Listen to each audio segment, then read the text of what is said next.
A million things at the same time. A million things at the same time. he turned. He turned.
Good evening, everyone. I'd like to call this meeting to order. Today is October 16th, and it is 6 p.m., and this is our regular board meeting.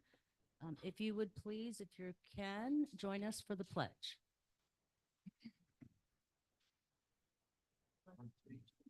Flag of the United States of America and to the republic for which it stands, one nation, under God, indivisible, with liberty and justice for all.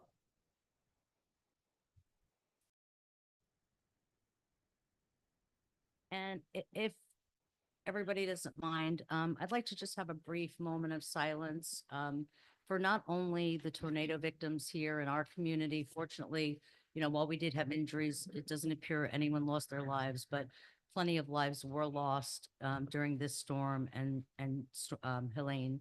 So if we could just have a moment and reflect on the lives that were lost and all the damages to our community.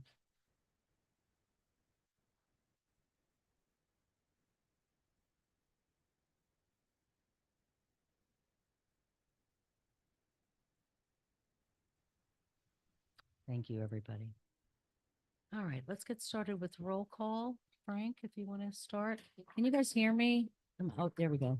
I'm Frank on. Fallon, Mary Viator, and so from our office, Francis Bethel, one of the attorneys in our office, by Zoom. Keith Giordano. Elizabeth Accomando. Patricia Farrell. Betty Arcue. Jay Foy, Rob Robinson. Michael Peterson. And Carrie, who do we have? Anyone on Zoom? Scarlett, okay. And Kenny? Yep, Hi, I'm Kenny. on as well. Okay, let the record show that. And I'm here too. Scarlett and Kenny are on Zoom. Do we have Mr. Hanson or no? Okay, he couldn't be with us tonight. He is going to try to join via Zoom at some point. I'll get started with welcoming remarks, but before we do that, I just want to mention to everybody, if you would like to speak on any agenda item, we have comment cards on the desk right there in the red box. If it is a specific item, just note that on the card, or during public comment, you can speak on anything that's not on the agenda. Please silence your cell phones if you have not already. And if you need to have conversations in the back, please step outside because it makes it very hard for us to hear up here and for people online to hear the meeting. So we appreciate that. And you can always go to our website, indiantrail.com. There's a lot of information. We're working on a storm page as well. We had a meeting on Sunday, and a lot of the resources that are available to the community are going to be posted there as the information comes into us from the county, FEMA, and other resources. So it's a great place to find out what's going on. You can also follow us on Facebook. Staff has been amazing, keeping everybody up to date on the district's Facebook page. And while they're not posting on all the local groups, that is the central place to get updated information. And we try to keep it up to date and pertinent to what's going on our daily basis. And with that, I just want to thank our staff. They really, worked really hard before, during, and after the storm. They did an amazing job. So thank you to each and every one of you. And to our residents, I mean, they really stepped up for each other, and it's really wonderful to see. So I'm very grateful to every resident who's out there helping each other, because that's what our community is all about, right? And that's what's important. So thank you all, and thank you for being here. And if anybody's online, I see we have 12 participants online, so thank you very much. And if you will have a comment during an agenda item, please click the raise your hand. And if it's during regular public comment, same thing. Just click that raise hand and Carrie will unmute you to speak. So thank you very much. Mr. Giordano? I kind of want to reiterate President Accomundo's comments. The staff worked extremely hard. They also put together a very informative meeting with Brian Mass and the Palm Beach County to help out with people's concerns in regards to the storm. The people really came together. I drove around a lot and saw some of the destruction and some of the people, everybody helping each other clean up and everything, so it makes me appreciate the community that we all live in, and we have a great community, and we held together and we helped each other out. So thanks, staff and residents and everybody concerned through this horrible event. Thank you. I'm going to read what I just said to Mr. Robinson a few minutes ago. He was explaining what he did after the storm, after the tornado hit, and I think he went above and beyond, as did many of our staff members. So thank you very much. You make us all look very good. Thank you. I would also like to say, Ms. Accomando, thank you for reaching out to Brian Mast and getting that going and getting attention here in our community and the damage that was here, and to get the assistance and get the word out and have a communication base for our community members here. So thank you very much for what you did with that. So thank you. I just want to thank everybody who's attended. I've already said my thank yous to staff, and I think that they're incredibly dedicated, and I really appreciate that. Without them being first in the field and clearing roads, emergency rescue wouldn't have been able to get to people, and FPL wouldn't have been able to get to anyone, and even our own community members wouldn't have been able to get to their neighbors to help. So I really appreciate that. I think that the outpouring from neighbors helping neighbors has been incredible. And I think that, you know, we're starting to move into a time where people are going to start feeling frustrated. We've seen a little bit of it today with some confusion about what's happening with the debris. And so I want to reiterate, I did speak with SWA and confirmed what is happening. So some people are getting orange tags on their piles. This is adding angst because people don't want to be dealing with code enforcement at this time. Those orange tags were not supposed to be being put out, but they were using them to let the storm debris manager know that they had been by, and that it's too large of a pile and they have to pick it up. So having said that, they have asked their regular contractors not to be putting the orange tags out, but if they do, you can ignore them. Don't be worried about that. There is no limits to the debris. They will be going around. They may not get you the first time or the second time, but they'll get you the third time. But the fact is that this is going to take a little bit of time, and the debris managers, the emergency hauler, Ashbrit, his focus, that company's focus is the tornado area. So if you were on the path of the tornado, there's a lot more destruction in that area, a lot more debris, and it's creating a safety issue throughout that area. And so that is a priority, and that's what they're focused on. They're also working on amending the contract for the existing regular debris hauler to allow them to pick up the storm debris as well. So that should be in place, I believe today, if it hasn't already been done. So having said all that, please don't be concerned about that. And some people have said that they have to go to work. They don't have the time to deal with this.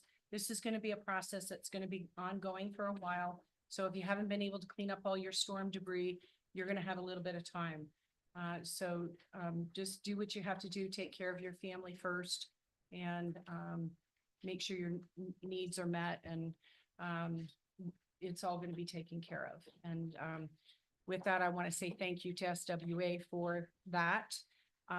They were very quick to get on the ground on Monday with the storm debris manager, and the county has certainly made sure that we're not being left behind. And so for that, I thank the county emergency management and administration for making sure that that happens. And the meeting with Congressman Mast was very informative. Although there wasn't actual assistance being made available. There's a lot of information. And I have tried to share on my own page information for people for FEMA. If you have questions, there's a lot of information on my page. So with that being said, thank you for coming, and I'm looking forward to a quick meeting. Thank you. Okay, without any further ado, item number 5, agenda approval. Any additions, deletions, or substitutions? Make a motion to accept the agenda as presented. And do we have a second? Second. Okay. Motion made by Supervisor Farrell, seconded by Supervisor Giordano. All in favor? Aye. I see that it passes 4-0. Presentations.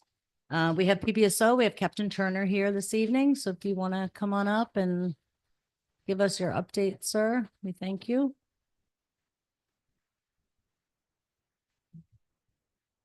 Hey, good evening, everybody. I just wanted to update you on some of the status of what the sheriff's office is doing over the last week and a half, 2 weeks. Do you want me to touch on the report first? Sure, Yeah, however if you want to do it. questions on You're it. fine. No, you're fine. Go right ahead.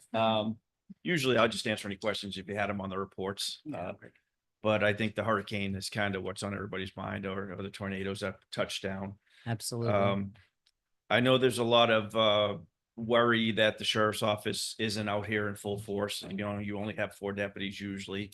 But the Wednesday that the tornado started hitting up until today, we averaged 10 to 11 deputies per shift on duty at a time. What we're doing is we have the regular shift that comes in. We have an additional 6 deputies and a sergeant that we're bringing in every day and every night.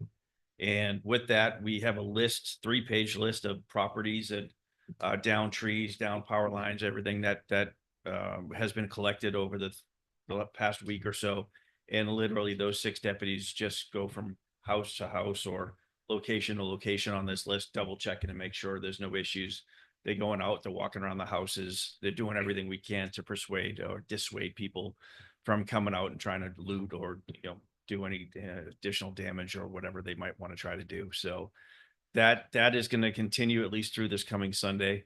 After that, we'll reassess it and see if there's, a lot of the power lines will be back up, hopefully. A lot of those areas will be cleared. We'll reassess if we need to keep 2 or 3 additional people on to assist with those locations. We'll still do that.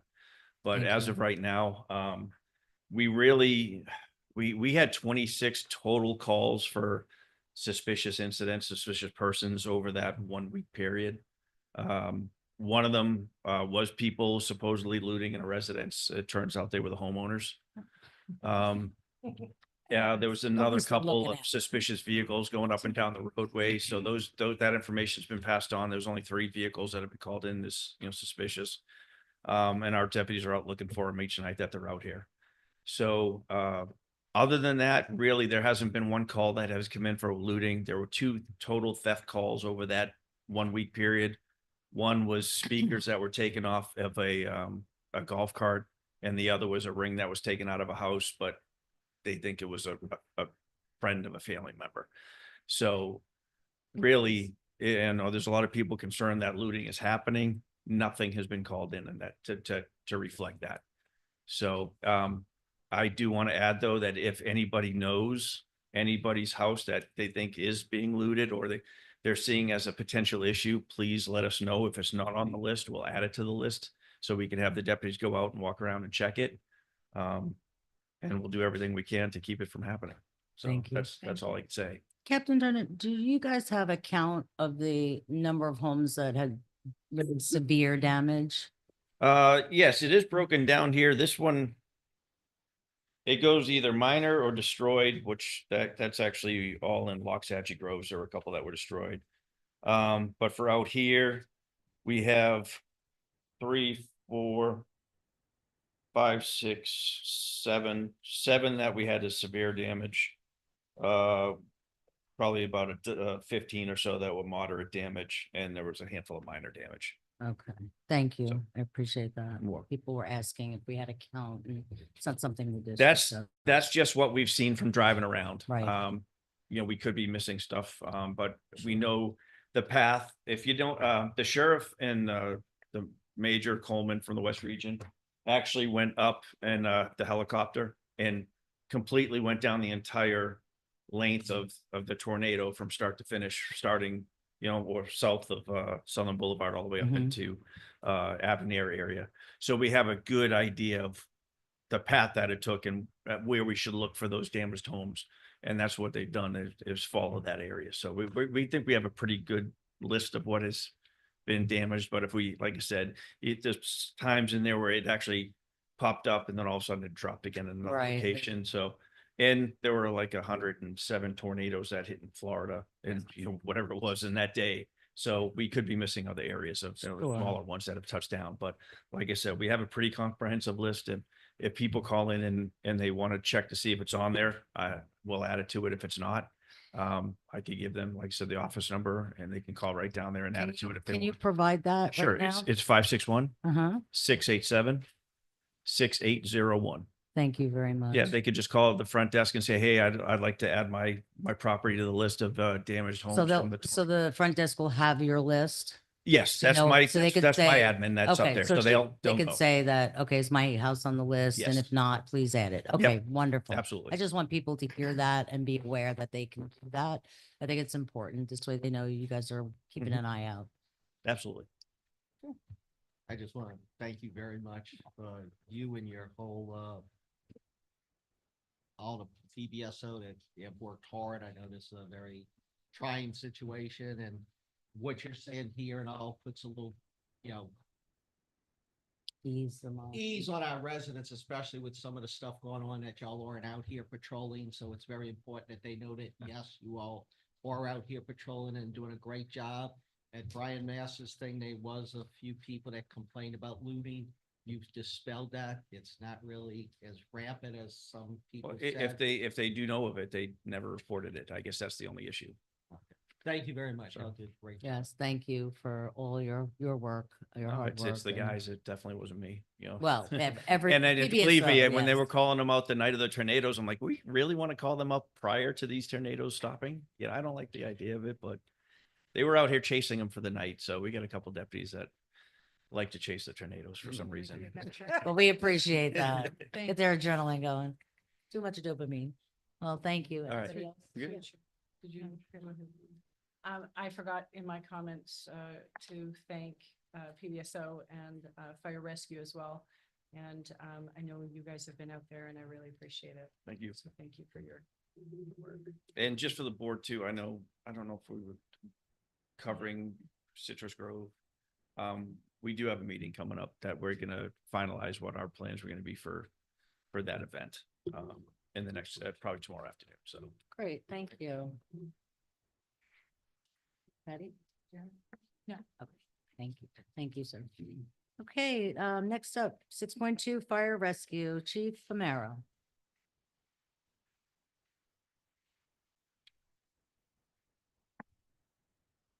Good evening, everybody. First, I want to start by commending your staff on their response during and after the storm. It was amazing. The communication between Mr. Hanson and I, we communicated several times on issues or road clearing or debris, whatever it may be. And so it was very impressive, your staff's response, and how quickly they were out there immediately after to start clearing roads, and the community as well, how everybody rallied together to help one another and to lend a helping hand. It was awesome. So we were out in full force as well, doing area assessments as soon as it was safe to do so. But we had, obviously, as you can imagine, major issues going on all at once, and we had just dispatch took almost 500 emergency calls in an hour time frame while that was all happening. So, and thankfully there were no fatalities caused by the storm. So that was good as well. And none of our personnel were injured and no accidents. So all in all, a blessing. Everybody did a good job. So I apologize. Last month, I sent EMS Captain Jessica Banks to come and give you a report. And I believe she got an emergency call right before she was up, and then she never made it back. So It's okay. We understand. thank you. I appreciate that. Of So I course. will start with August report and then I'll give you September. Thank you. Okay, so for August, there was a total of 251 responses. 186 of those were medical calls. The average dispatch handling time was 43 seconds. The average turnout time was 48 seconds. The average travel time was 6 minutes and 46 seconds for a total overall average of 8 minutes and 16 seconds for August. And then for September, there was 255 emergency responses and 197 of those were medical calls. The dispatch handling time was 43 seconds. Overall turnout time was 50 seconds. The average travel time was 7 minutes and 12 seconds, so a little bit longer there on the travel time. And for an overall average response time of 8 minutes and 44 seconds for September. Anybody have any Thank you. questions? No, but thank you very much Absolutely. to all our fire rescue and all your hard work right after and even continuing. I know there was a live wire that caught a tree on fire on 72nd on Monday, and you guys were out there immediately and the person's home was safe. So you guys do an amazing job always. So we can't thank you enough for Thank being you. here for our residents. Thank you. It is Thank our you. pleasure to serve the community. Thank you very much. Anybody else? Okay, thank you. And I'm very happy to see those response times. Yeah, they're getting They're- better. Yes. Yes, they are. Thank you. So, yep. Thank you for noticing. Thank you. All right, now for what most of the people are here for, our millings lottery, item 7.1. So what we're gonna do, dun, dun, dun, start the drum roll. What we're gonna do, our first round are the guaranteed millings, and each of us are gonna pull two. And because Supervisor Johnson was unable to attend tonight, you sure you want me to do Yeah, it? I think Ms. Accomando should grab the two. Yeah, Yeah, so we're she's gonna- gonna grab So, both. yeah, we're gonna, Need to pull any, I just you make sh- it go as fast. you as sure you possible. want Yeah. us to just, okay. Just do it. Okay, let's just do it then. Yep. Well, we There can we go. both do it. All right. You keep track. I'll pull the numbers. You keep track. You good with that, Keith? Yeah. You want to pull? I mean, I'm happy to have you pull. Unless you have, like one that you bet. No, it's the first time my hand's in the jar, I assure you. I know no one. I don't know whose names are on there. All right, so starting with 835-5194. 5194. Get over. Okay. Do the residents that put the petitions in know which one is, what their number is? They should have a copy. What we're Through the gonna do- chair, Yes, ma'am. yes, to answer the question, they have the other half of the ticket. The ticket had two pieces. So they have the one piece and we have the other piece. And Supervisor Farrell is gonna pull from the petition folder as we go, Scarlett. So the ones so that we are know which chosen are pulled out. So we, maybe later, we can just rattle off those names. This way, if anybody might have missed, it's very possible, especially with everything going on, somebody might have misplaced their ticket. So we'll go ahead and name the names at the end. How's that? Okay. Right. Okay. Next one, 835-5200. 835-5200.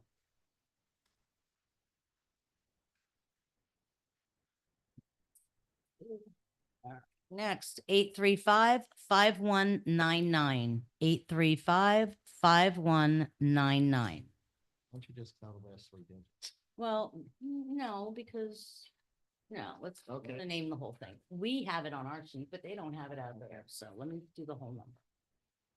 All right, next, 835-5190. 835-5190.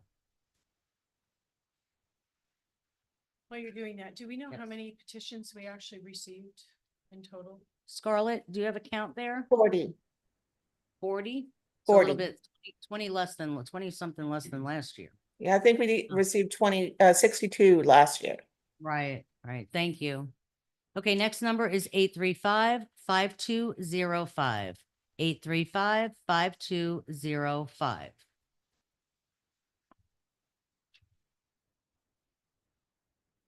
Next up, 835-5175. 835-5175. 5175.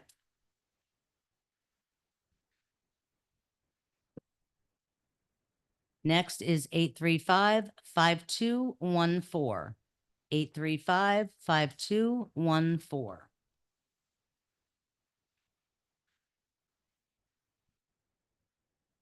Next, 835-5179. 835-5179.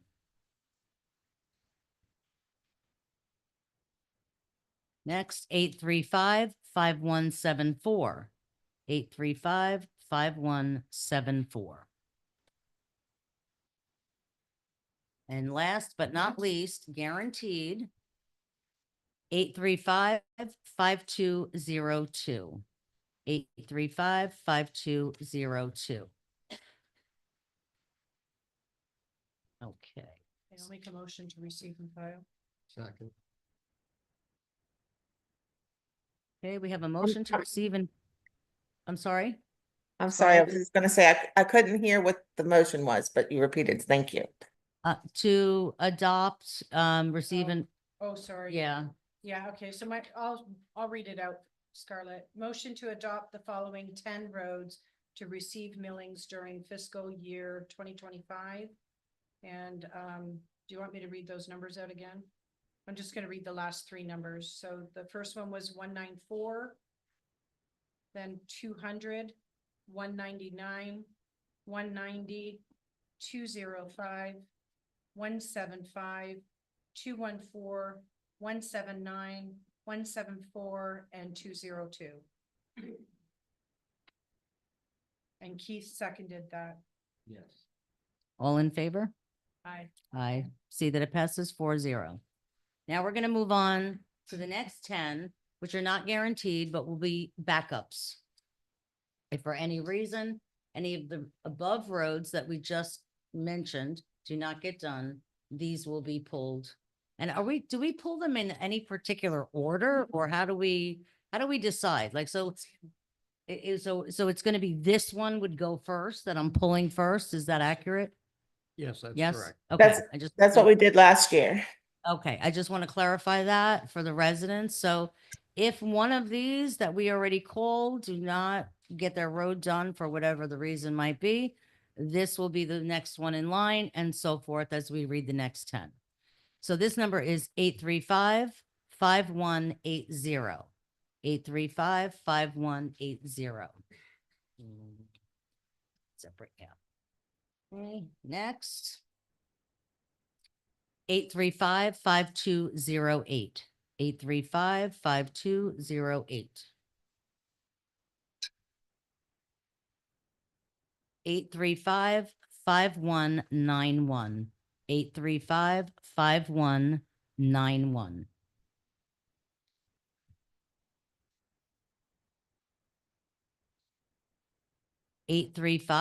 835-5189. 835-5189.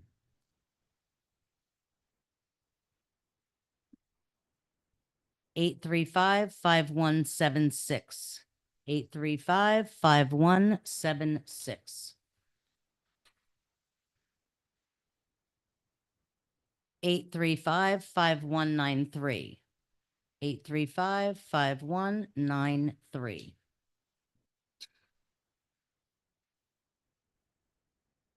835-5206. 835-5206.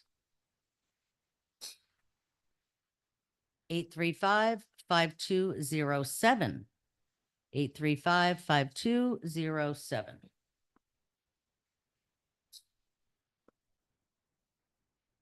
835-5184. 835-5184. And last but certainly not least, 835-5192. 835-5192. And that completes our drawing. I'll make a motion to adopt the following 10 roads as backup to receive millings during the fiscal year 2025. And the last three numbers in order is 180, 208, 191, 189, 176, 193, 206, 207, 184, and 192. Second. Okay. Scarlett, you got that? Yep. Okay, all in favor? See that it passes 4-0. Who made the second? Oh, it was Keith. Thank you. I'm sorry. And through the chair, Yes. to call out the statement that you said earlier, excuse me, if we have two that are in the same zone that are close to each other, we'll get those two. You know, it might be down the list a little bit, but we'll get them done just where we're not hopscotching back and forth with machinery. So Excellent. if we have two or three in the same zone, we'll knock all those out and we'll go over to the next zone. So Excellent. we're not randomly going all over the district. Very We'll get them all smart. done in that year. Wonderful. Thank you very much. And Yes. Do we have any public comment on the millings?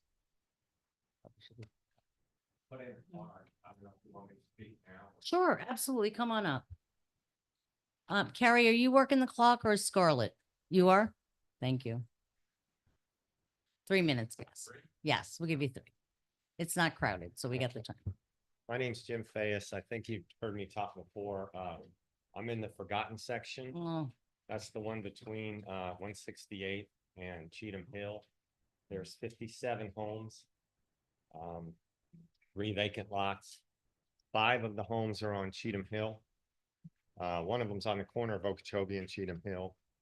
But so I had submitted a question last meeting online if Cheatham Hill was able to submit a petition. And you read it and you talked about it, but you never answered the question.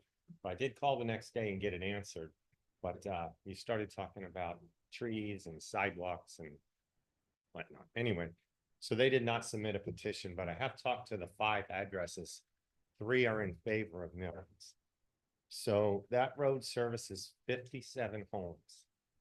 And none of those houses even face Cheatham Hill. So we're all in the same boat. It's just an access road. I don't know if you, when you paved Sycamore to Okeechobee, if you asked for opposition. But anyway, during that online call, somebody spoke up and said there's still opposition. And that's the reason I'm talking today. I don't understand that. I don't know who, I don't know how. So my neighbor and I started going around to all the neighbors. We visited 21 so far. Out of those 21, we have 20 that are in favor. We will speak to everyone. We'll submit their signatures, so you will hear from us again. But I don't understand the opposition argument. I don't know who you're talking about. I don't know if somebody just spoke up just to speak up, or if you know something that I don't know. I don't know who it was. You couldn't see online who made that comment. through the chair. Mm. Can I just, there's a couple of problems with Cheatham Hill. Cheatham Hill does not actually meet our policy relating to millings. So that's the first issue. Oh, I understand that. The second issue is that there's a longtime resident that lives on Herlina. If you haven't met her, you might want to meet her. I know who she Talk with is. her. Yeah. She doesn't have a dog in the fight. She's not on Cheatham Hill. She's on the last street. The only person that passes her house is the mailman. Because the So two, having said that, the reason why we haven't done anything about it is that we were looking at how we could do it.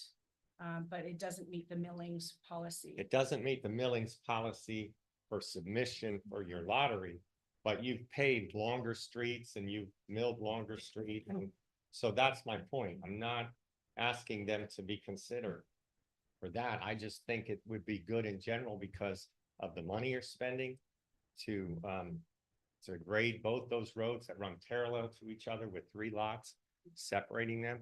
There's exactly 0 horses in those 57 houses. So there's no equestrian argument. The money that you save, Mr. Hanson has said, you know, the money that you're paying for all that. I don't understand how 1, 2, even if everybody on Cheatham Hill was opposed, how could that affect the other 57 people, or actually be 52 people that live out there? We're all in the same boat. They're just because they were assigned that address because their house is It's not turned towards Cheatham Hill, it's just at an angle. Other than that, they're just like all of us out here. And those four of those 5 houses at time, 4 of those 5 houses are new residents in the last 5 years. So, you know, anyway, do what's right, do what you started. One I- person shouldn't make a difference. I don't know why it wasn't paved in the first place. It should have been, it should have continued on from Okeechobee. And it does need to be done. I'm not It- saying that I don't agree with it. It was surveyed, it was. It's just a matter of how, we can get it done and pay for it. I So- think we have the longest drive of anybody in the entire. I don't know anybody that drives more than a half mile on a dirt road, and we have no other choice. So, I anyway, understand. thank you. Thank you. We'll definitely look into it further for you. Thank you very much. Carrie, do we have anybody online that wants to speak on this? No. Sorry, I see you have your hand up. Did you fill out a card? Yes. This gentleman, is that Jim Fayes? That was, yeah, that was Jim. Okay. That was Jim. What's Thank your you. name, sir? Brent, I'm here on behalf of Ravi Jadala. I'm sorry, I can't hear you. Ravi Jadala. Yes. Okay, go ahead, sir. Right, so, You're together? Okay. Yeah, you can come up, sure. so again, good evening to you all. Good My name evening. again is Renberg Gordon, and this is Ravi Jadala. He's the owner of the property of 16140 Hamlin Boulevard. I think that, is this regarding the? Millings or, Easement. Ah, Not okay. yet. so you'll come up during public comment. Yeah. This Okay. is public comment just about the millings policy and the choices. Thank you, I'm sorry. Anybody else for millings? Yes. Did you fill out a card? You didn't? Okay, so come on up and then just do me a favor and fill the card out when you're done speaking, please. Oh, you did? What, Is that- okay. Are you Sherry Kaplan? I'm Okay. just trying to read what you wrote. I'm sorry, I just finished doing this and I'm just trying to get. Yeah. And it's about the millings, right? Yes. Okay, yes, go ahead. Okay, I'm Sherry Kaplan. I live on 78th Place North. I think I call your office. I have you on speed dial because every week our road gets so many potholes in it. You guys are really good about coming out and grading, but the minute we get a rain, and when I'm not exaggerating, I'm talking like 100. Some people won't even come to our homes because it's so difficult to maneuver the road. I called after the storm and obviously they have other venues right now and I totally get that, you know, because it's really, really bad right now because we really didn't have a lot of rain with the hurricane and the tornado, but it's just a very, very poor condition. I moved here to this area about 3 years ago from Broward because of storm conditions and flooding to a non-flood zone and all intent to stay here forever and, you know, make it my home.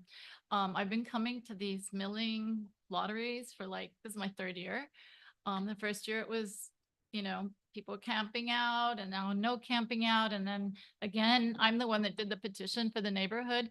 Everybody's on board. Honestly, nobody's equestrian anymore except myself. And I lived on a paved road before. We would just walk our animals on the neighbor's grass. We all lived together and it was just fine. So it's become really almost impassable. And I just want to see, my question is if we are getting millings, why wouldn't it be done upon the condition of the roads? I know 88th and 78th are supposed to be one of the worst ones. And I've gone down some other areas where they're very bad and some are very nice. So I think it should be done by condition. I think it would be a lot more effective if it would be done by condition than a fishbowl, because we're all kind of at the mercy of the luck of the draw, so to speak. And I think we need to get down to the bare facts of the fact that, hey, proper administration would look at the condition of the road and it wouldn't be by a lottery pool. So I think we really need help on some of our streets by condition. Thank you. Yeah. What was the address? Rob, is there anything that we can do in the meantime, like maybe harden that road a little bit more? So, Yeah, I was gonna, through the chair. yeah, I'll get the address from that later and I'll take a look at that with operations.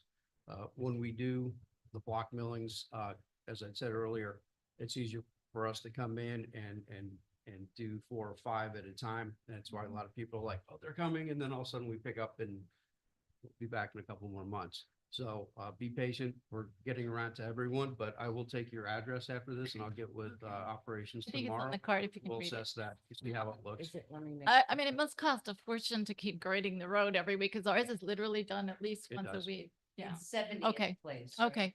Yes. 70? 78th place. North. Okay. Thank you. 70, right? Just to confirm. 1-2-2-0-8-78th place. 78. 78, okay. So I take it your number was not pulled. Is that correct? Pretty sure. The number was not pulled. Your number was not pulled for the petition? Is that? No. Okay, all right. Okay. Okay. And then, why, if we're having, residents calling on a weekly basis, why haven't we put material on the road? I'll fix that. Okay. Okay. Because I mean, if we can't get to it, then that would be the next thing, right? We shouldn't have to send a grader out every week on a road. Every 10 days, Yeah. plus or minus. It's Right. getting a little bit better now since we're getting, Yeah, we're down to like 2 weeks now. it's been 10 days and a lot of times we're actually exceeding that. Okay. Thank you. All right, thank you very much. Okay, moving on, 7.2. To consider the First Amendment to the Drainage Service Agreement with North Lake 20 LLC dated November 7th, 2007. DR Horton, Inc. as successor to North Lake 20 LLC and a partial release of easement. And 2, petition of DR Horton, Inc. to initiate a unit activation process for Vintage Oaks planned unit of development located at 11594 and 11690 North Lake Boulevard, City of Palm Beach Gardens. So, Before we go on, Mary, I just want to clarify, this is something that the board agreed to in 2007. That's correct. And we have a legal obligation to move this forward. Is that correct? We have an existing agreement with the. It's just taken them a couple of decades to Yeah. move forward and build. Yes. And nobody anticipated a couple of decades ago where we'd be at right now with everything, with all the development. So, And I will say that Mr. Palin in our office has been addressing this issue, and so we'll be working together to respond to your question. thank you very much. we're gonna read the addresses of the petitions. Oh, do you want to do Finish that? this first. I mean, we can come back. I just think we should announce for people that are sitting there listening. Okay. Yeah, we could do that. Sure. Oh, we're in the middle of this one. Yeah, no, It's just all right. come We back can- after, yeah. after this. We're, just yeah. So that's people fine. know when we're Sure. doing it, because we said we were gonna do it. It's good for them to learn about it. And through the chair, we'll also be contacting all the residents that were lucky enough to get their ticket pulled. Okay, very good. You want to? So if they're not here tonight or Yeah. online, they'll be notified. Yeah, Okay, that's just fine. done with Yeah, that? it's fine. Yeah. All right, so for those that are a definite, that would be, Can everybody hear? No, they can't that hear. would be Ronnie Keller, 73rd Court North, We could just name the street. the address. yeah. All right, 53rd Road North and Coconut. West Epson. 76th Road North. 88th Road. Orange Grove. 76th Road. West Derby Drive. 88th Place North. 72nd Road. Okay, Those are the the The second runner-ups are 82nd Lane, 86th Lane, or sorry, 80th Lane North,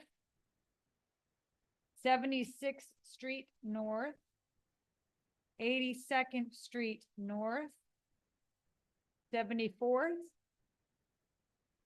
88th Place North and Hall, 71st Place North, 88th Place, another 88th Place, 88th and Hall, and the other one is 88th and Hall, Wait, how can we have two 88th and Hall? 88th Place and 88th and Hall. So maybe one side and one side? Oh, It's yeah. like place and Yeah, east street. and west, yeah, One is place, they're both place. yeah. So east and west of 88th Hall. place north, Waxahachie. So maybe it's one side and then the other Well, that'll make it easy for Yeah. staff. side. You're welcome. Oh, when it comes together. Yeah, exactly. 79th court. Those are all of the runner-ups. And that's that. Excellent. Through Thank the you. chair, All right. Yes, staff, probably Terry, maybe Heidi, will call people tomorrow.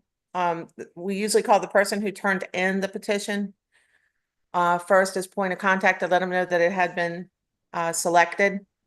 And then, once we notify, all 10, we will start verifying those 10 to see if, if they meet the criteria. And nothing's changed since they turned in the petition. thank you very much, Scarlett. Mhm.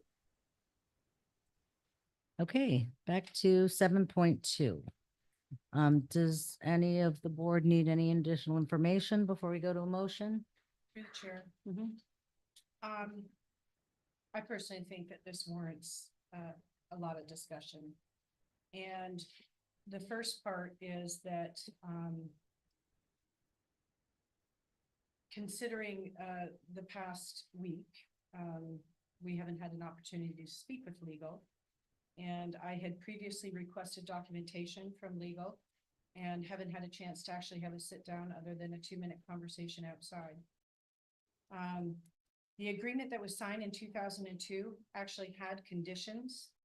And there is a clause, and I have not found it right now, but I remember reading it, and I brought this up to staff and legal already, that there is a clause in here that says that if those conditions were not met, the agreement was null and void.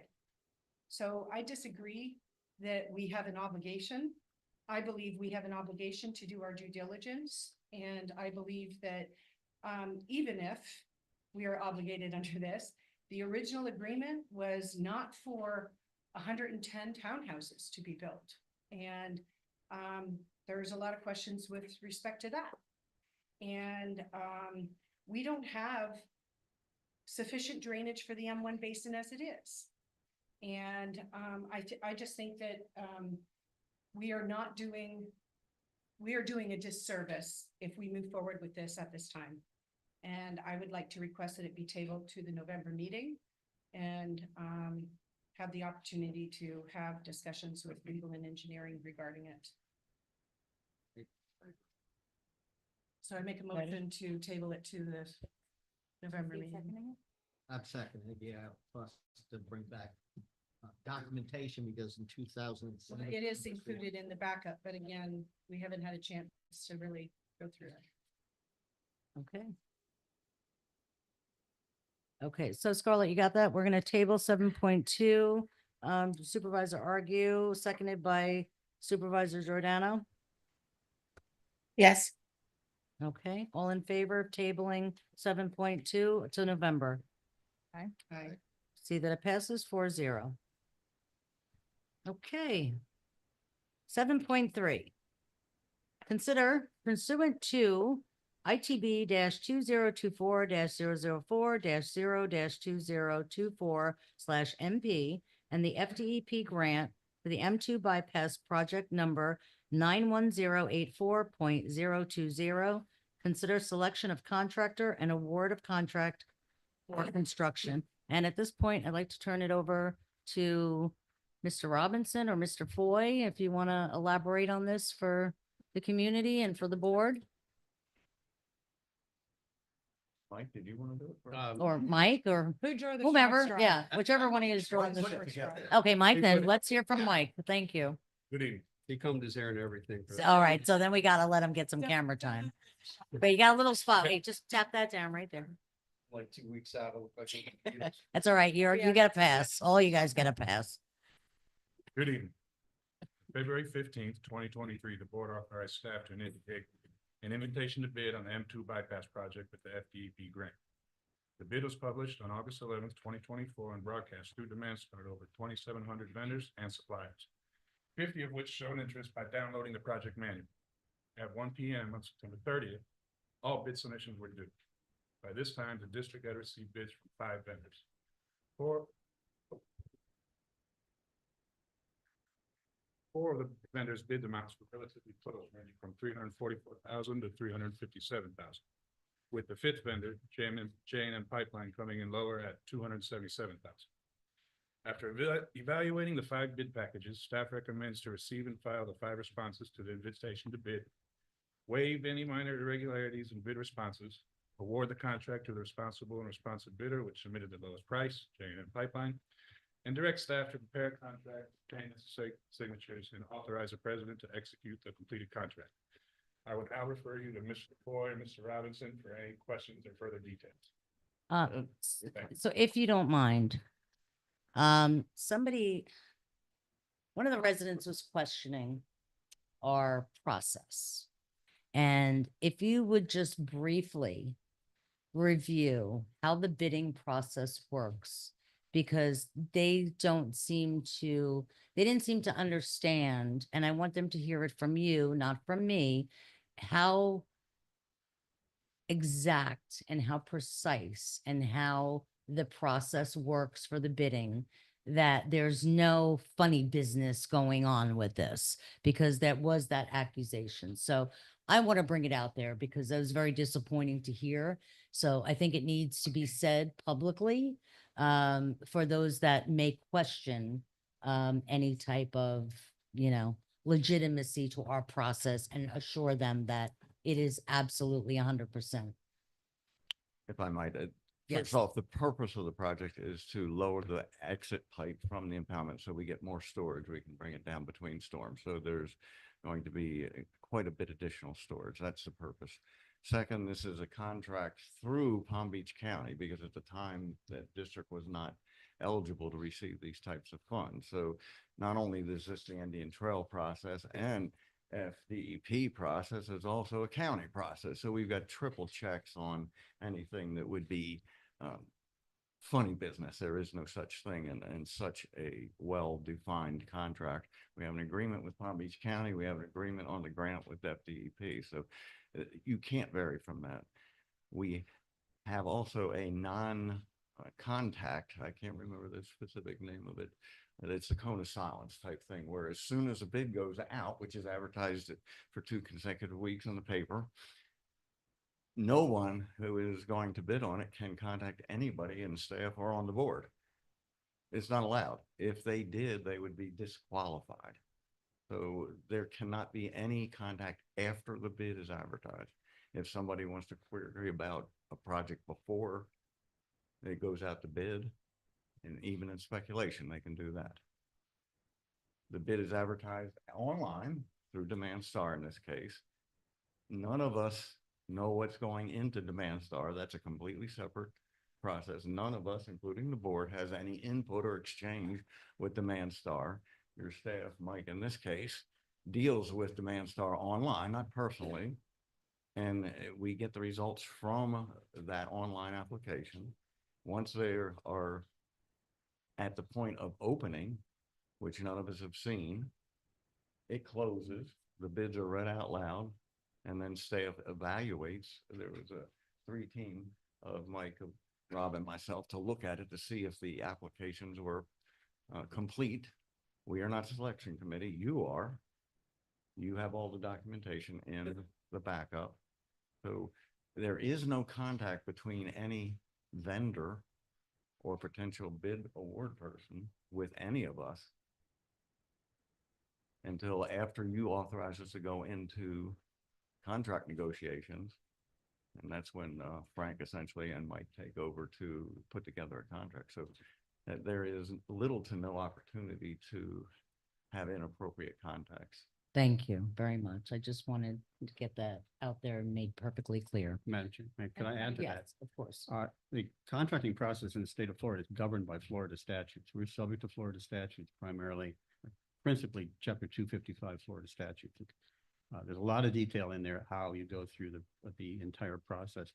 In addition, the district has adopted a purchasing policy, which is over 120 pages of instructions and requirements for how the entire purchasing process is managed. And that policy is available for public to read. Thank And you they very much. should consult it because it does specify a number of the steps that the staff goes through. Thank you. I appreciate that. So J&M pipeline is 277,000. Did anybody that down? Because how could they come out 67 to 80,000 less than the other bids? We looked at them. They are qualified. They actually have been a sub to some of the work, as Rob noted, that's going on right now. So that they are a qualified contractor. It might seem like a lot of difference. 4 of them were very tightly grouped and they were a little bit different. It's typical to get some variation, and the representative from Palm Beach County, Paul Linton, was quite surprised that they were that close even with the 277. So it is not that far out of line. They are competent, they are qualified, they responded properly, and we believe they can do the work. Since it's our residents' money, I just want to make sure they get a good contract. Through the chair. They are. Also, I think that, Mike, had laid out the process once, the board gave direction to move forward. He did. So that is there for the public record in terms of the steps the board took. Prior to that even happening, we had discussed this as a drainage priority for the M2. And former Commissioner McKinley supported our initiative for resiliency funding.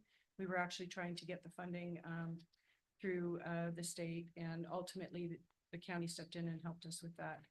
So with that, I'm going to make a motion to receive and file the 5 responses to the ITB, and also to waive any minor irregularities in bid responses. And number 3, to award the contract to the responsible and responsive bidder, which submitted the lowest price, J&M Pipeline.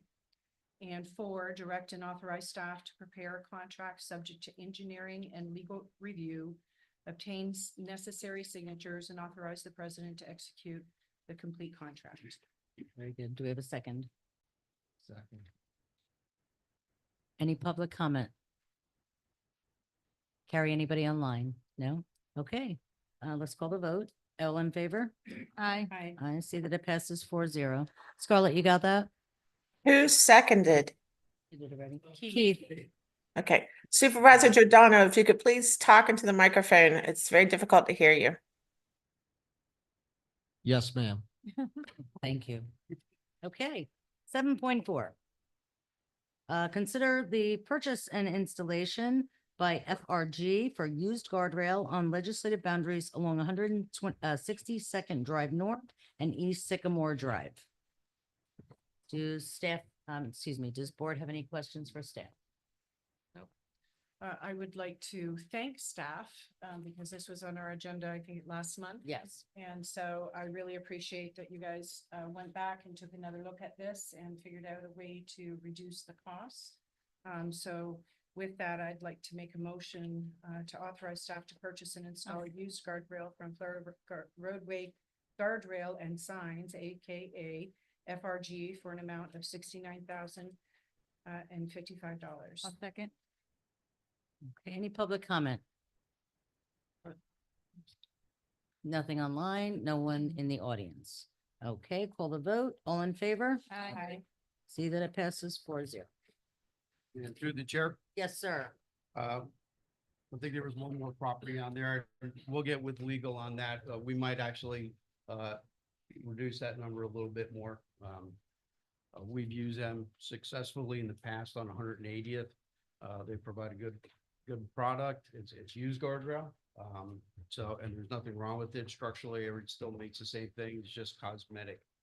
So, we're gonna be looking at all the properties that were on the Wild West agreement. There's one more that's across from Mount Black, but we'll verify all that. Thank you very much. Okay, do we have, number 8, any other government, oh wait, did we? Am I getting ahead of myself? Right? That was everything we got for that. Okay. Governmental updates. Do we have anything else? Rob? No, I don't, other than reiterating what Congressman Mass said and Supervisor Argue about the The orange tagging, I'm not gonna go into all that, but that's kind of like their status quo. If it doesn't meet the 6 cubic yards, they'll put their orange tag on it. And a lot of people outside of the zone might be trying to take advantage of that quantity. So, but as SWA said, they're gonna pick up everything that's out there, so just please be patient. Thank you very much. Through the chair. And I apologize because I printed it out and then left it behind, but the TPA has their workshops for the 2045 LRTP, and it's important for the public to participate in those workshops. So I'll be forwarding that information on, as well as sharing that information on Facebook, and Excellent. have staff do that as And I was well. gonna say, can we Yeah. have staff put that on our page? Yeah. And if we can all really get engaged in this, we have some priorities that we have been reiterating for the past 5 years at least, and they need to be prioritized for our community to help address the issue of traffic and county roads. So. Thank you. Okay, anything else? Keith, you have anything? No? Patty? No. Okay, very good.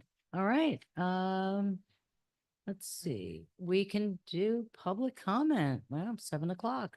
Do we have any cards that are not agenda items? Just on the one, Mr. Yes, gentlemen, Bobby. come on back up. All right, let us try this one more time. Again, my name is Renbert Gordon, and this is Rabbi Jadalan. He's the owner of the property at 14140. I'm sorry, I can hardly hear you, so I know everybody out there can. Okay, sorry about that. That's okay, just, yes, if you could bring the mic up, there you go. Okay, Perfect. so The address again, sorry, 16140 Hamlin Boulevard. Hamlin. Yeah. Okay, And the reason why we're here is regarding a double easement that we have in the front of the property. We're trying to get a fence permit from Palm Beach County Building Department.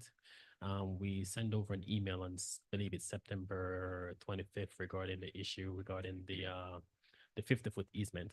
you sent the email here to the district? To this department, Okay. yeah, but we did not get any response. So that's why we're here, to see how we Okay. can vacate that 50-foot easement to align our fence with the neighboring property. Okay, Scarlett? Frank and I are You're- aware of okay, it. So so- it's, he's talking about, we did respond, both of us, to Burgess, I believe. I don't know if it went to this gentleman, but what he's trying to get released 50-foot mutual easement between the section lines. We can't release that. That's not specifically us, just us. We have a 40-foot easement, which is where he wants his fence line. We have no problem with that, but we have no legal authority, and here I am talking about legal authority, to release a mutual easement. Go home, Frank. That was granted by someone else, and we are a beneficiary of it. We aren't the owner of that. Frank may be able to describe. So that. who, not even a beneficiary of it. That, whose easement is it? It's a section. it's a section line easement that Right. was created by landowners in 1966. I believe 68, by, not by Royal Palm Beach Colony, but by the same people who were involved, who owned all that land, basically west of Seminole Platte Whitney Road, but it also extends a little bit to the east of it. I'm not sure where the exact boundary is, but there's section line easements that were, before there were units, there were section line easements, which just preserved corridors essentially for Right. future roads and canals essentially. And then afterwards, a portion of that land was already subject to these up to 100 foot. Some of them are very wide. I don't know what they are exactly right here, but that a portion of that land was sold to Royal Palm Beach Colony, that then came in and developed the whatever unit it is in that area. And Royal Palm Beach Colony created road easements and canal easements. So essentially there's 2 levels of easement. Mhm. Those road and canal easements are district easements, and the district has some authority over what to do within those boundaries. But the section line easements that were there before are not Indian trails. They were not conveyed in any way to Indian Trail. They're just there. So all the landowners are subject to section line easements and I don't know if there's any way at all now to have a waiver of a section line easement because everybody's dead. Right. You know, So- they're defunct companies, they're individual investors. It's just there as a matter of record. Okay. Now, he's saying he wants to align it with fences that already exist of his neighbors. Yes. How did his neighbors put? You have to, so someone would have to do a survey, plot out what you're showing, plot all of the encumbrances that are on the property, and I'd turn it over to the district engineer to take a look at what is being proposed to see if Indian Trail has an interest in it. Through the chair. Frank, are these the same section line easements that Indian Trail Ranches or Friedland family put in Yes. place for their property? Yes. So we already did a fair amount of work on this with respect to GL Homes. And it's my understanding from those discussions that every single landowner that is in that area is a beneficiary to that. And so therefore you would have to, in that case, have every single landowner basically. Possibly, I mean. Yeah, that's why it's an impossible impossible. thing to do. And so we cannot put support behind that because we can't do anything about it. We don't have any interest. The Indian Trail has no interest in that particular easement. So. So- Option. Well, it's not our issue. And ultimately you might want to ask for a variance from the county. But other than that, we don't have control over it. So. That's a possibility because those are county development regulations that say, you need to get permission of easement holders to put improvements like fences in an easement. So the county goes to the easement holder. For some reason, everybody assumes that Indian Trail is the only easement holder in the world out there. We're not. We only have Indian Trail easement. So the county can, it's their rule, they can waive it. And they have a procedure called a variance that you could apply. But you'd have to discuss that with Palm Beach County. Okay. Our commissioner happens to be here tonight, so maybe you can get with her at some point and she could just, maybe look into this for you and see if there's anything that she could do to guide you on that process in dealing with the county. Absolutely. Okay? All right. Thank you very much for your. Through the chair, let Yes. me clarify that we have no interest means no legal standing. Right, no legal Not authority that to we give don't him care. permission. Uh, Right, that- right. that right. there- The interest is not probably. We actually Interest probably is a- do have landholder interest there. In fact, I know we do. But we don't have the authority to waive for everyone. Yeah, I'm just trying to clarify that it's not a matter of, we don't care. It's a Right. matter of We can't- we don't have legal the standing. Just right. So yeah. it's not us. I'm sorry, but it's not us. And can we get a letter stating that you guys not the holder of the easement? Well, it's not that we're not the holder, it's that we don't have, legal's gonna have to say this, but we don't have the legal authority to waive that easement. Because it's a mutual section line easement. Not to waive it, but The county can get with our legal team Okay. or our engineer and work through all that. okay. Yeah, so can- definitely deal with the county on We can this. confirm something to the county, Yeah, explains the situation from our perspective. Okay. okay. Okay. We had All more right. Talk with the information, so. commissioner. Yes, Okay. speak with the commissioner. Thank you very Thank much. you so much. That's it. No more cards? Oh, new card? Okay, come on up here. Good, how are you? Good. I just wanted to mention that the ALA submitted a letter to Palm Beach County Planning. Can you pull it down regarding- and speak into the- I'm sorry. Speak into the mic. And say your name, please. Pia Scoring. Can you hear me better? Yes. Okay. The ALA submitted a letter to Palm Beach County Planning regarding the building on Seminole and Orange Boulevard. That does not coincide with the comprehensive plan or the acreage neighborhood plan. Their proposal doesn't. The ITID board received a copy of that letter. It went to county commissioners as well as to the planning board. quite a few members, quite a few residents attended the planning meeting. And the county commissioners will be meeting on November 6th. Residents should attend that meeting. We hope that perhaps somebody from the board will attend as well. We'd like to try and stay as close to the acreage neighborhood plan as we can. We hope you guys will support that. Thank you. Don't forget to turn your card in, Pia. Yes. Thank you. You could leave it right there on the desk. Thank you. Thank you. And we have somebody online. Okay, Carrie, go ahead if you'll unmute them. Who are we talking to? I'm sorry? Bob. Hi, Bob. Hello, how you doing? How are you? Good, thank you. Bob Morgan, Acres Landowners Association. Listen, I just want to let you know that we went ahead today and obtained the insurance that was required for the Halloween event on Citrus Grove. As soon as I get the COI in hand, I will forward that to the staff and to the board. So that should resolve any issues that we were having in the past. Thank you very much, Bob. All right, no problem. Thank you. You're welcome.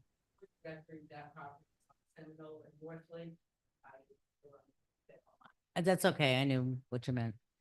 I know the commissioner who is now in a meeting, Commissioner Baxter. I know she's in a closed door, but we need to get her out. She just wanted to give an update on what's happening with FEMA and all of that. I know, so. We could, if she's not ready to come out right now, we can go ahead and move on and then just bring her back. Yeah. Okay, she's ready. Sorry to make you do that and then interrupt you, but you know. Good evening, everyone. How are you? A few updates I wanted to put on your radar. So the county is going to be bringing to the board on Tuesday. We're going to waive, assuming it passes, we're going to waive permitting fees for any damage done from the hurricane or tornado. So if you need to do repairs, you shouldn't have to pay, again, permitting fees on top of everything else that we're going through. Thank you. So I wanted to give you that update. Also, they will be bringing back some drainage, ULDC changes to Article 18. I just wanted to put it on everyone's radar as well. I would say look at it. It should be on our zoning meeting, which would be Thursday. And the board meeting is Tuesday? Tuesday. Okay. Very good. Can you please forward that information to Jay, since he is our district engineer and he's not aware of any drainage changes? It's not necessarily change. So there was Florida statutes, FEMA was updated and they want to make sure that we are complying. So it's just bringing it into compliance with FEMA. Okay, all right, but that doesn't affect our area. Yes, but yeah, I will have them send it to you. Okay. Thank you. I appreciate that. Of course. And I just wanted to say, I did send out the newsletter. It has all the FEMA updates, all the information that is relevant of how to find help. We are still solidifying a permanent site for anyone who needs help. But I wanted to let everyone know we will have mobile sites through FEMA that will be out in the acreage and Loxahatchee specifically to help our residents. Thank you. And what about getting so if, let's say we can get the Royal Palm site that they suggested, they have a couple of areas that, locations that are sufficient to FEMA's requirements. Is there any way that we can get Palm Tran to help transport these people there? Because these people are not going to have cars. So I asked that question today. We are looking into it. We're going to have a pilot program in our area that works similar to Uber because we don't necessarily have buses or Palm Tran connection, yet it is very expensive and we pay taxes too. Right. So we're trying to launch a pilot program that will help our residents to also be able to use Palm Tran. So they've looked at potentially using that pilot program for anyone who needs transportation. It just happened to be, I don't think a tornado is ever good timing. Right. But as far as transportation goes, it could maybe help this move a little faster. And specifically for going to FEMA, will there be a fee or can we get those fees waived just for the FEMA? To like if they need to go to the FEMA site, like if it's going to be in Royal Palm and we've got people on 86th or whatever, and they have no vehicle. So the way the pilot program, it wouldn't charge you until you pass a certain distance. Okay. is what we've currently discussed. We Okay. haven't solidified that vote yet. It Right. could change, but that's what we're talking about currently. And then if you needed to go further than X amount of miles, then you would have to pay a fee. Okay.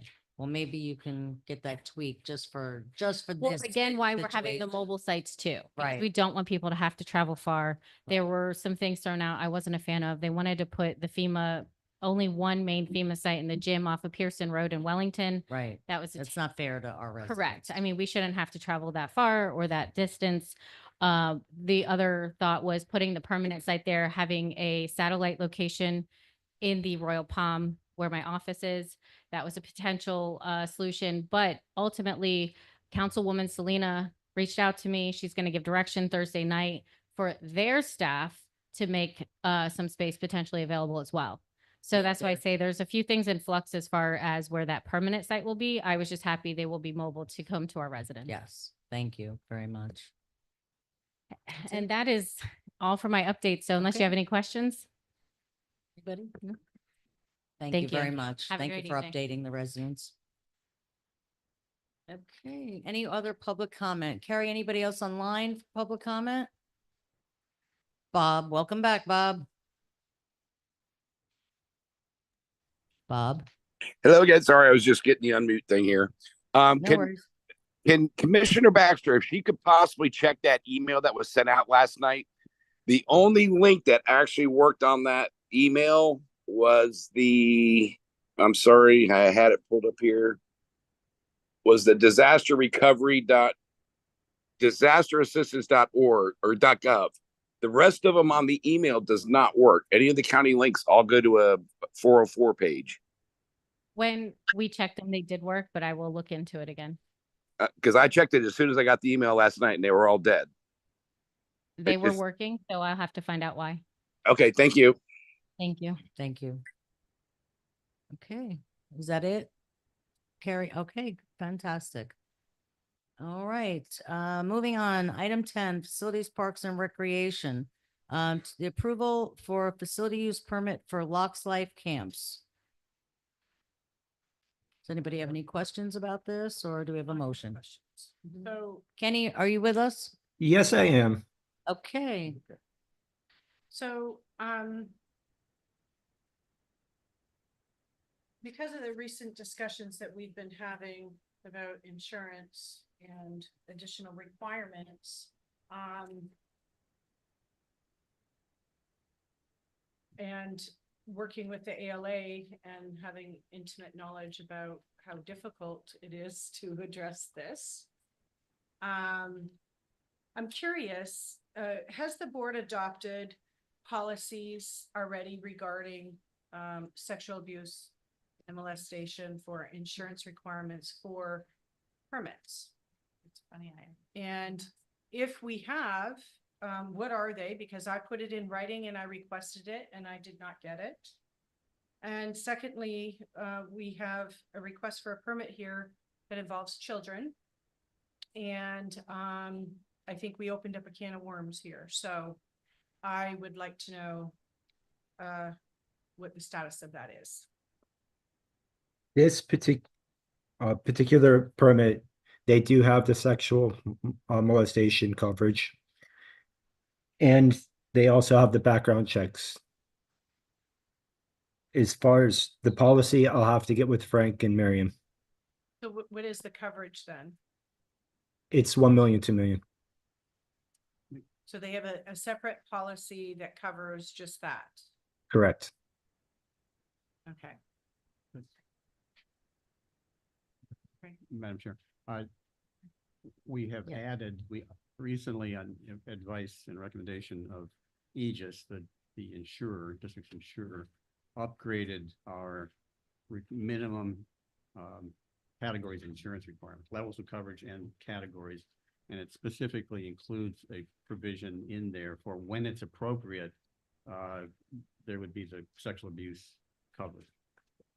So I would defer to the risk management administration to determine when it would be appropriate. When someone comes in with a permit application, this is one, I assume. So, But that also has not been brought to the board for adoption. well, I brought it forward for your information because it's upgrading our minimum overall insurance requirements. So my specific certainly bring question it is, back. have we adopted this as a policy? No, not as Okay. a formal policy, All right. but it is currently a minimum standard that will be, and is already included in every one of our contract and agreements going forward. But it had, so what I'm concerned about here is that there has been a change in direction, or however you want to say it, that has happened without board knowledge or direction or discussion.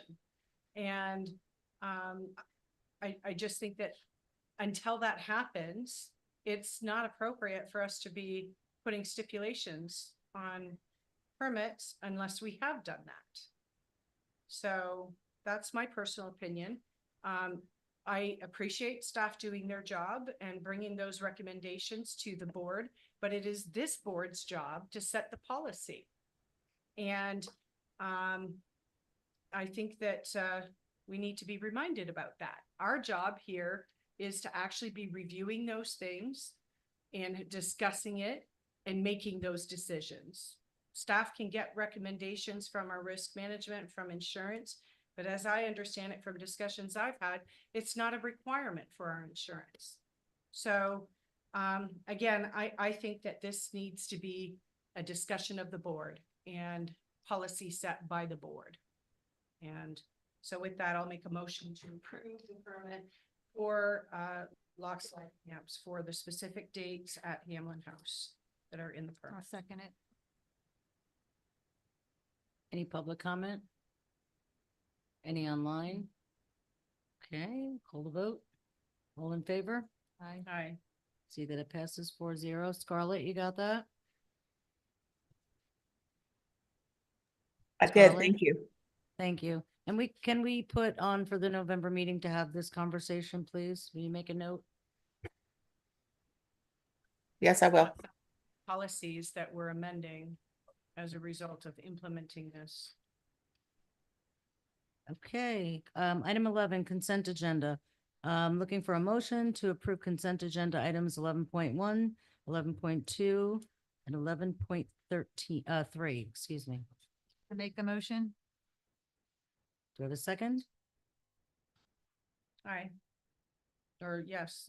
Third? Third? We got Let's it. read it. Third, Keith, you're good? Yeah. Any, Through pub- the yes, chair, sir. I know we discussed a couple of FPL permits. I don't see them listed. So I'm not sure why they're not on the agenda. I think there were two. Scarlett, weren't there supposed to be two FPL permits on the agenda? Well, Didn't we discuss last month that the standard permits that we can't deny anyway would just be authorized by engineering? That's not adopted yet.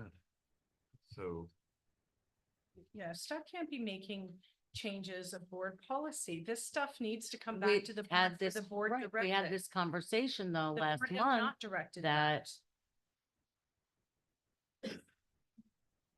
Scarlett, did you check Granicus to see if they were in there? I'm sorry, I didn't notice that they weren't on the agenda. Let me double check real quick. Hold on. Submitted them into Granicus. Occasionally Granicus it doesn't show are up. these on there. permits, anything urgent, or are they just pole replacements, or are they people waiting to hook up power to new service? It doesn't matter. We can't vote on it if it's not included. I for the understand board. that, but I'm just asking the question.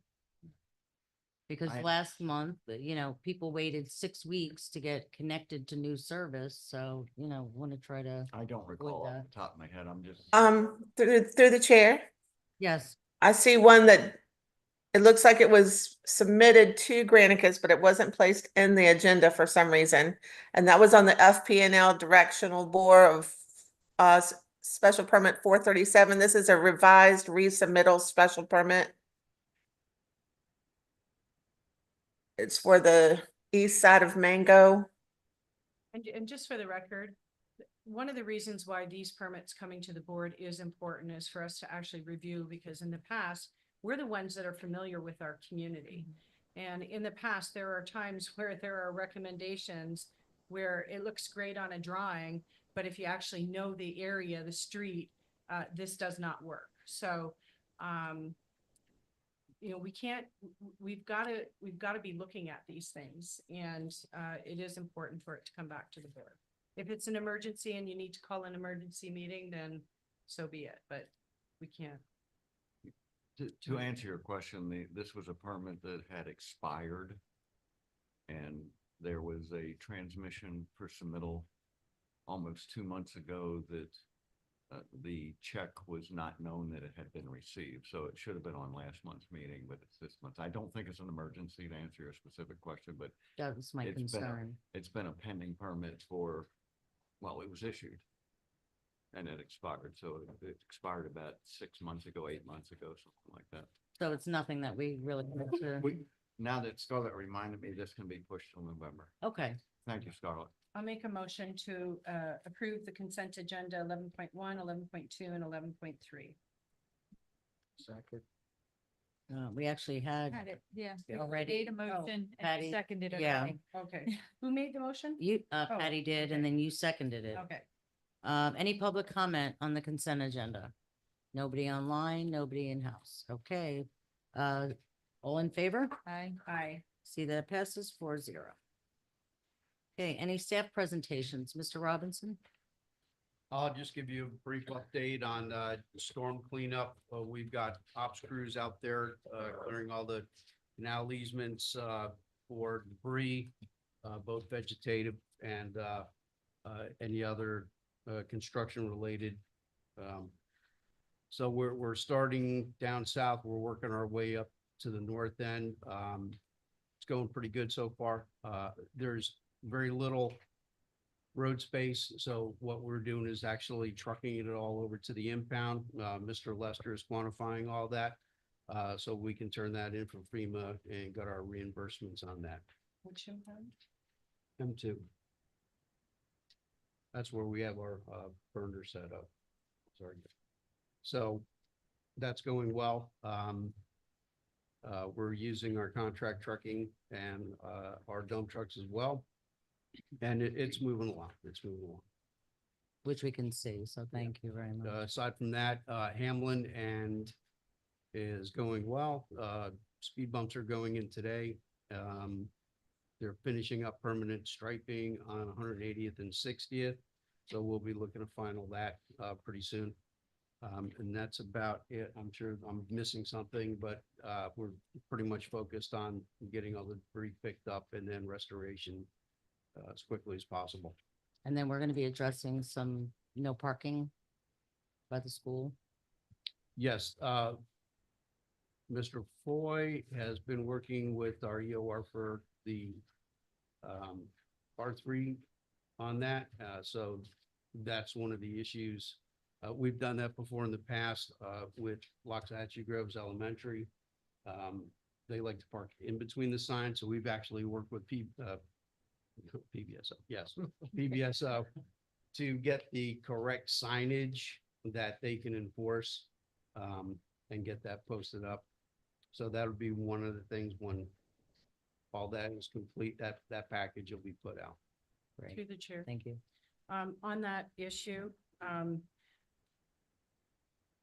lot of people don't know, but the county actually has in the ULDC code under their parking ordinance that there are to be no parking on special district easements or right of ways unless they have express authority to do so. Mhm. And we don't grant that except for, I think in one or two circumstances, we have, I think one related to McCarthy's, but we typically do not do that. Mhm. So when they call PBSO to report somebody parking there, they should be referring to the county parking ordinance. And it is not up to ITID to be enforcing that. It's up to the county and PBSO. Right. So. That's it. That's all I have. Excellent. Excellent. All right. Supervisor business. Mr. Giordano, do you have anything? Thanks everybody for coming and hang in there. We'll get through this and As long as we work together with each other, things will be okay. Thank you. I don't know, this was moved or something? Because normally supervisor business is after reports, but. Or, no? No. Okay. Reports is done. My turn. Yes. Okay. I have received a couple of phone calls from some current members of the Acreage Athletic League complaining about how things are being run. And so I just received an email. I'm not going to share that right now. I want to gather more information, but July, we had a workshop and then we had it canceled. I believe, was it August that we had another one or September? Was it September we had the workshop and it was canceled? August. August, I think it was And the that end of was it, August. right. Was the workshop that. And we had. haven't heard hide nor hair from them. And I know they were advertising to start collecting registration for the spring season. I believe that started advertising on October 1st. Kenny, have we heard anything from Acreage Athletic League in order to continue with that, the special permit agreement? As far as the required documents that we have asked for, no. Okay. So I don't know if we want to do it November, December, if we want to look at like the beginning of the year, but I would like to see if we can get another workshop on schedule. Last By I heard, no they later just- than They hadn't January. had a chance to look at anything or do anything. I guess there's been some changes. But yeah, they They've need had to. 3 months. Right. it And now needs to they're get looking done. at doing a registration and, Right, so we can plan it and, I don't know, I'll send an email. I'm thinking December, maybe if we can do something there. But once I read through this email, I'll forward it on to the board so they can read what's being said. And, I've had a couple of other people that have reached out and they're gonna send emails also. But I think it would be something that we need to address. and I'd like to have it on a different date than our meeting, so we're not rushed through it. I agree. Instead of trying to do Yeah. it before the meeting and we only have an hour or whatever to get it done. And to interrupt on that, if it's the workshop, I want it to be the workshop. I Right, don't want any nothing else. special meeting tied Right. into this. I because- agree.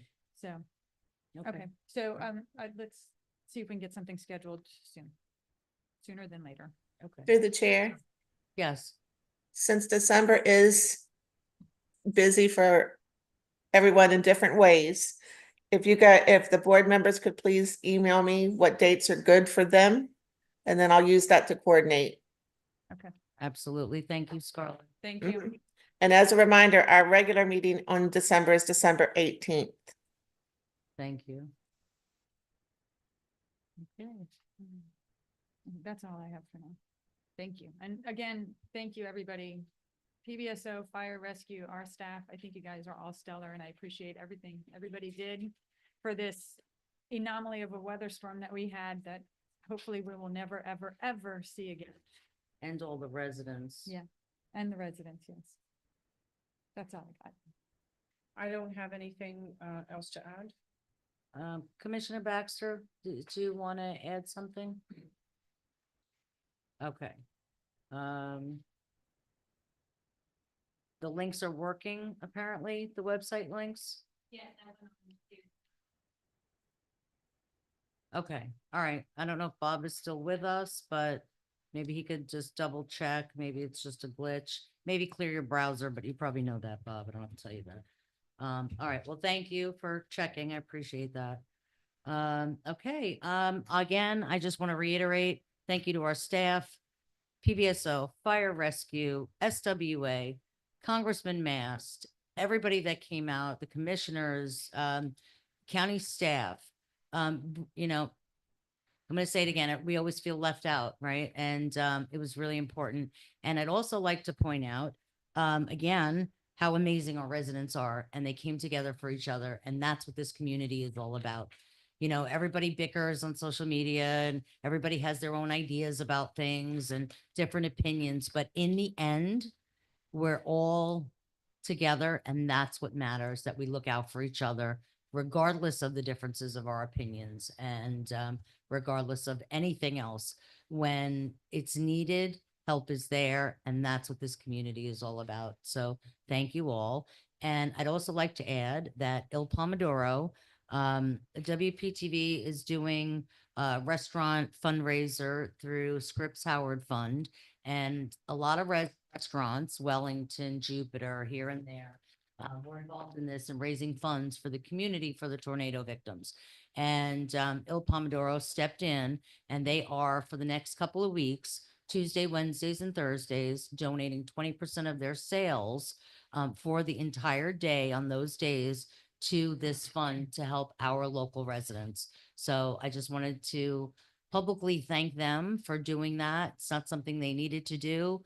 They reached out, and we're very grateful for that, because this community needs all the help that we can get to recover and, again, still be there for each other and remember what's important. So thank you all, and thank you for coming tonight, and thank you for being there for each other, because we're all we got, right? We say that all the time, and life is short.